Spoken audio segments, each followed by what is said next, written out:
금요 아침 묵상에 나오신 나무교회 성도님들을 환영합니다. 오늘 아침에 하나님께서 주신 말씀을 통하여 우리 삶 속에 하나님께서 정말 생각하지 못하고 다양한 방법으로 우리의 삶을 채워가시는 분이심을 함께 발견하는 시간이 되었으면 좋겠습니다.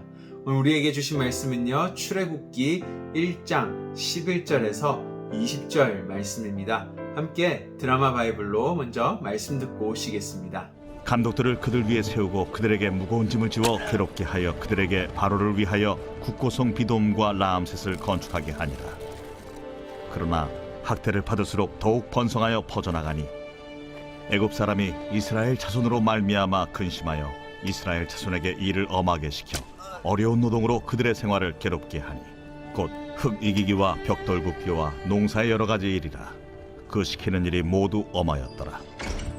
애굽 왕이 히브리 산파 십브라라 하는 사람과 부하라 하는 사람에게 말하여 이르되, 너희는 히브리 여인을 위하여 해산을 도울 때 그 자리를 살펴서 아들이거든 그를 죽이고 딸이거든 살려두라.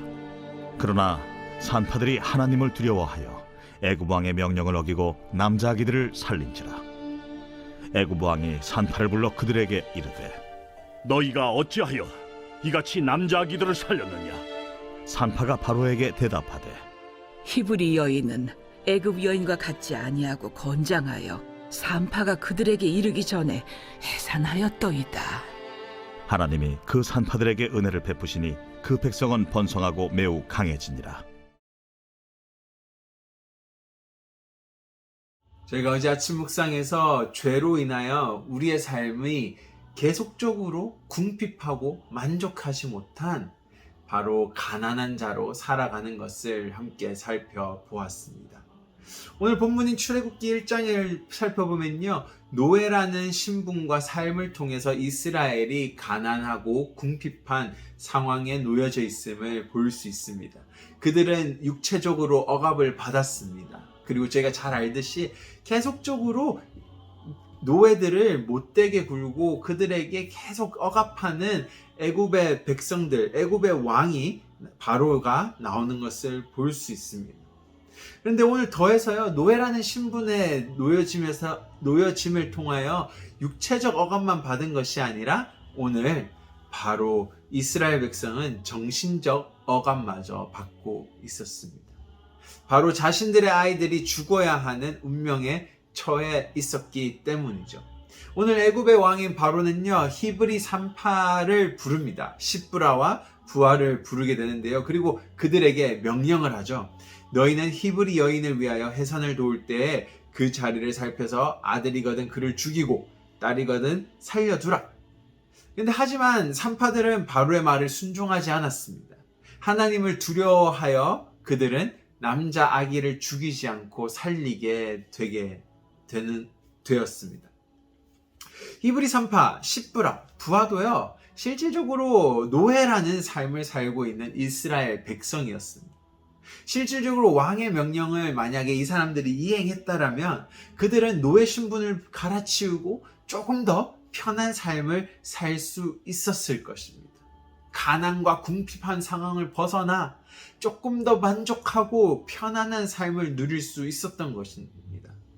하지만 그들의 선택은 왕의 명령을 세상과 타협하지 않고 거역하고 하나님을 두려워하는 자들의 삶을 살기로 결정했다라고 오늘 본문에서 말해주는데요. 그렇다면 산파들이 왕의 명령을 거역할 수 있는 그 용기와 믿음이 어떻게 생긴 것일까요? 분명히 그저 왕의 명령을 어길 수는 없었을 것입니다.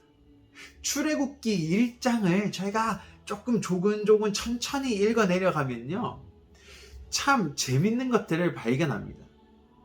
이스라엘 백성, 저희가 출애굽기 1장을 읽을 때 초점을 어디에 가장 많이 두냐면요, 이스라엘 백성이 고난을 받았다, 남자아이들이 죽어야 했다, 그들의 노예의 삶은 더욱더 힘들어졌다, 여기에 실질적으로 저희가 초점을 많이 맞추고는 합니다. 그런데요, 정말 출애굽기 1장은 이 메시지 하나만을 전하고 싶어 했던 것일까요? 저희가 잘 살펴보면요, 이 비극적인 상황 가운데서 하나님은 그들의 가운데에 약속의 사인을 보내고 있었음을 볼 수 있습니다. 1장 7절에는 이런 말을 하고 있습니다. 이스라엘 자손은 생육하고 불어나고 번성하고 매우 강하여 온 땅에 가득하게 되었더라. 그리고 9절에서는요, 바로가 무서워합니다. 이스라엘 자손이 우리보다 많고 강하도다. 당시 이집트라는 제국은 어마어마한 제국이었습니다. 그런데 그 사람들보다 많고 강하다라고 바로가 두려워할 정도였다라는 것이죠.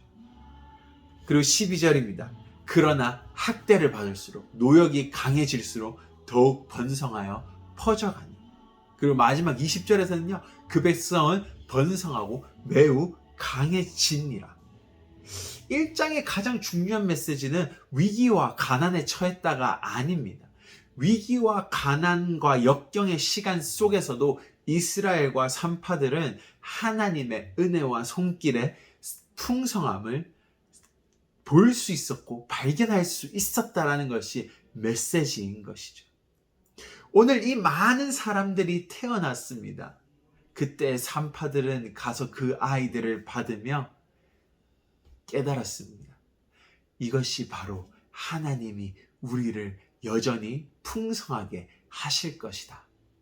내 삶이 여전히 노예와 가난하게 보일지라도 하나님은 내 삶과 우리 백성을 여전히 풍성함으로 이끌어 가고 있음을 나는 믿고 확신한다 라고 생각했기에, 믿었기에 오늘 바로의 명령을 무시하고 바로 하나님을 따를 수 있었다라는 것입니다.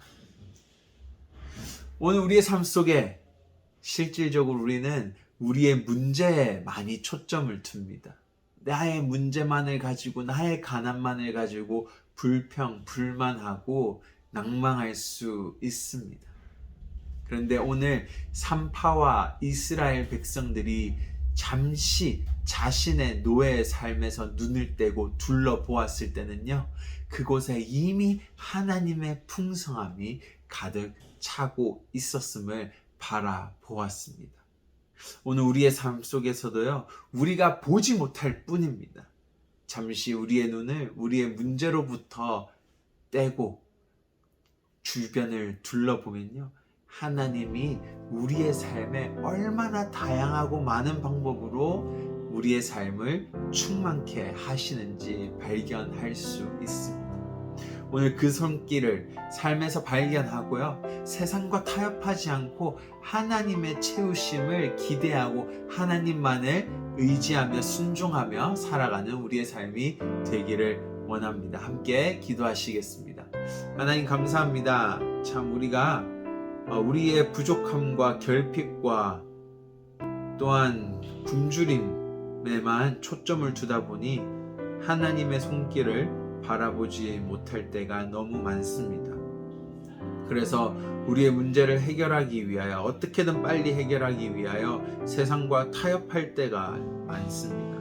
아니 근데 오늘 말씀 속에서 산파들은 정말로 자신이 바로와 타협함을 통하여 노예의 삶을 벗어날 수도 있었습니다. 하지만 그들이 하나님의 말씀을 순종하고 따랐던 것은 바로 자신들의 삶 가운데에 하나님의 풍성함과 하나님의 약속이 이루어져 가고 있음을 바라보았기 때문입니다. 하나님 오늘 우리의 삶 속에도 우리의 눈을 열어주시고 하나님의 풍성함을 발견하고 경험할 수 있는 우리의 삶이 되기를 원합니다. 감사합니다. 예수님 이름으로 기도드립니다.